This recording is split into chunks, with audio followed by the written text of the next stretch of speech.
Olá, quem é você? Olá, bom, eu sou Ademilton Cruz, sou técnico e tecnólogo em radiologia já há alguns anos, há mais de 15 anos, trabalho na área, sou concursado tanto aqui como pelo Estado, Aqui aonde? no Hospital das Clínicas pela EBSER, e no Estado mesmo, sou concursado pelo Estado no Hospital Geral da Bahia. Trabalhei em duas outras empresas particulares.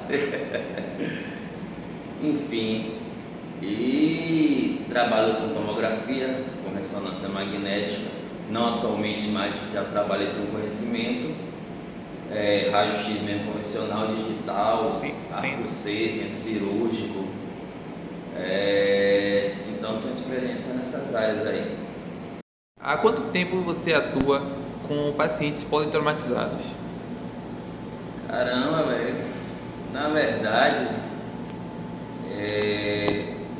quando eu comecei a trabalhar como técnico em radiologia, era em uma clínica, na época Previna, era ambulatorial. Aí fui estagiar no Hospital São Rafael, antes de começar a trabalhar nessa clínica, e quando eu ia fazer mais ou menos um ano estagiando ainda na tomografia do Hospital São Rafael, eu prestei o concurso do Estado e fui para no HGE, que é um hospital referência de trauma da Bahia. Então, posso te dizer que eu tenho praticamente um tempo de serviço, 14 anos para quase 15 anos, que trabalho com trauma.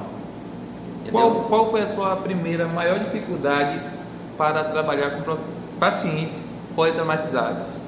É isso, quando você vem com pacientes clínicos, você vê que é um paciente que coopera mais, é um paciente que ele não chega todo quebrado, todo fraturado, então você tem uma facilidade de manuseio. Se porventura ele tiver tido alguma lesão, colocado algum pino, já é algo estabilizado que está fazendo por controle, é extremamente diferente. Quando você pega um paciente politraumatizado, o baque que você recebe é a grande limitação que ele tem de manuseio. Então é muito diferente você chegar e o médico disser que quer que você faça uma perfil de coluna lombar no paciente traumatizado, com um paciente que chega lá e se posiciona, que você pode ver ele de lado, ou o paciente que chega lá com uma fratura de perna e o médico, que você sabe que posição básica de um raio-x da perna é a perfil, quase a maioria das incidências, um básico é a perfil. Claro que existem outras variações, porém, se o paciente está lá com a perna com múltiplas fraturas, para você fazer uma PPF, se o paciente não aguenta nem que você sequer toque a perna dele. Então aí você recebe aquele baque. Então a grande dificuldade quando você não trabalha e passa a trabalhar é como você vai conseguir fazer o máximo possível para fazer as incidências necessárias para o bom diagnóstico do exame.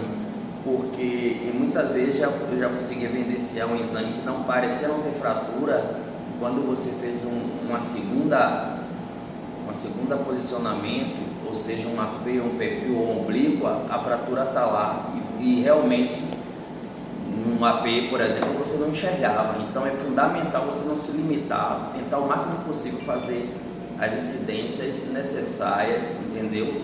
Para poder dar um diagnóstico correto e evitar um falso diagnóstico, né? Um fator bem diferenciado para quem trabalha em outro ambiente de imagem fora do ambiente de trauma é que o paciente clínico, ambulatorial, normalmente ele não vem sangrando, né? Você não tem contato com sangue. Mesmo que ele tenha passado por traumas anteriores, ele já vai um paciente suturado, com gesso, com curativo, essas coisas o paciente já está tratado, ele está fazendo nada mais do que muitas vezes uma revisão. O trauma é diferente, meu amigo. O paciente às vezes chega lá na maca, o cara chega banhado em sangue, entendeu?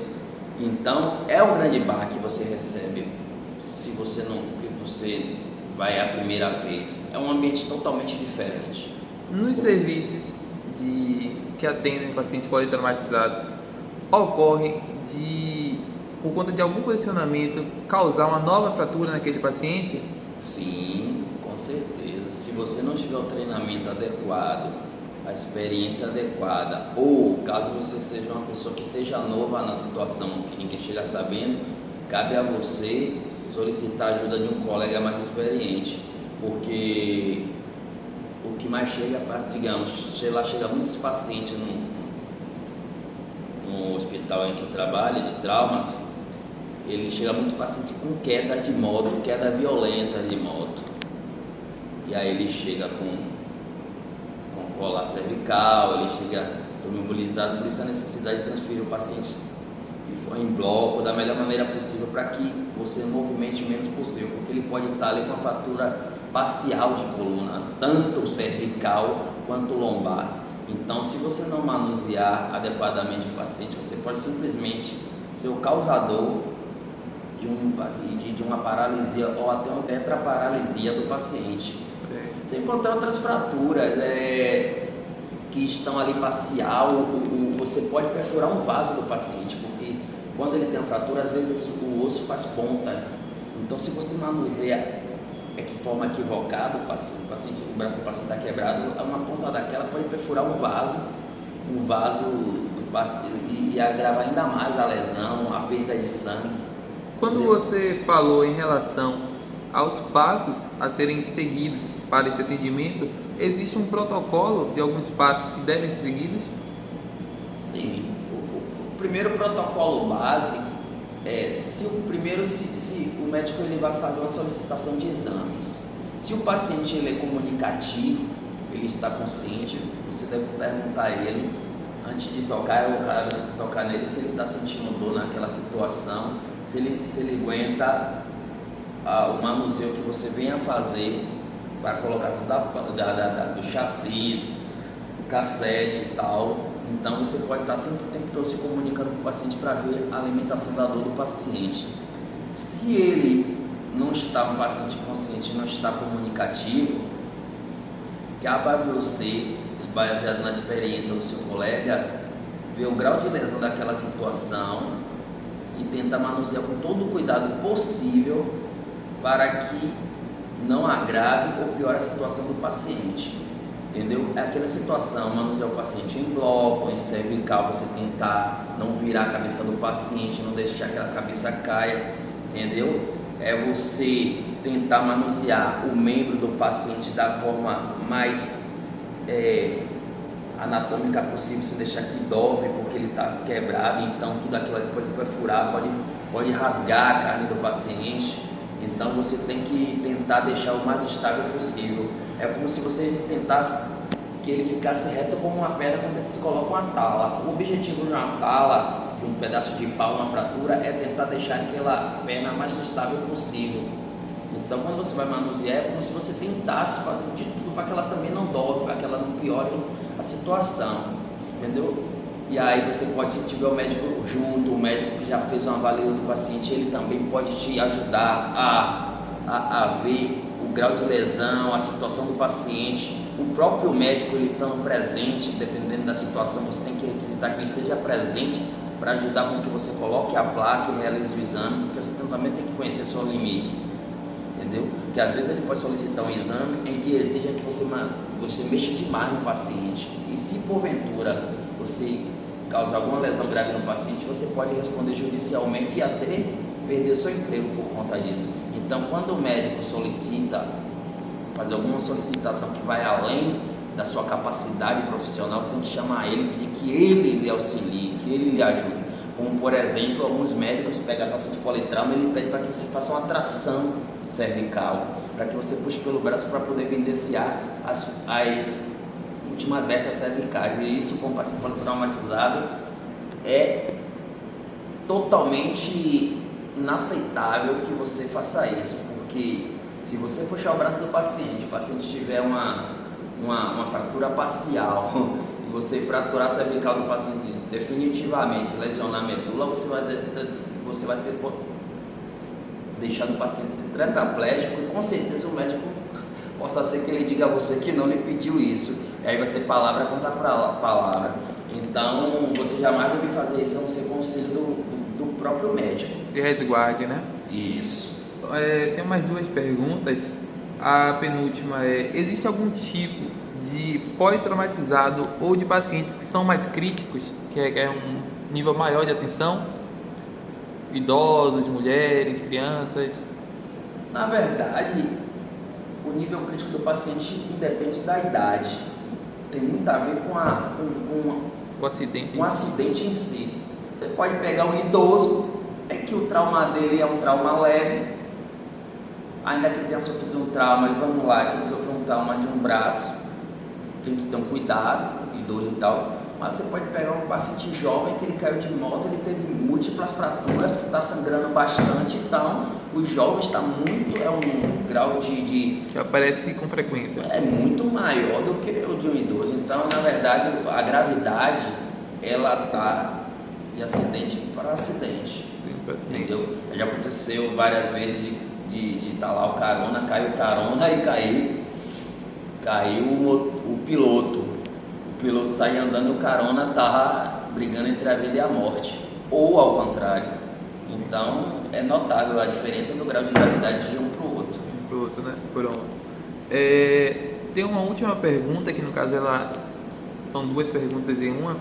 No seu tempo de carreira, você acredita que já tenha atendido quantos pacientes politraumatizados? E a outra pergunta é o que você deixa para os estudantes, né, de radiologia que estão chegando agora, ou por onde devem seguir, por qual caminho você indica que seja mais viável para eles? São duas perguntas, né? Entendi. Quanto à quantidade de pacientes, velho, é aquela coisa. Como eu te falei, eu tenho mais ou menos já para mais de 15 anos de profissão, trabalhando no hospital referente ao politrauma da Bahia, Hospital Geral do Estado. Já trabalhei lá sábados, domingos e todos os dias lá da semana. É muito paciente, é ao ponto de ser incontável. Então não tenho capacidade nem de mensurar. Então você entende que você já ajudou a salvar a vida de muitas pessoas? Muita, graças a Deus, de muita gente. E muita gente, é uma das minhas alegrias, eu acho que era traçado por Deus mesmo, porque antes de entrar na área de saúde, eu prestei um concurso para PM, passei, só que naquela época você tinha que acompanhar edital, e eu me passei no chamado do edital, tentei correr atrás, mas não teve mais jeito.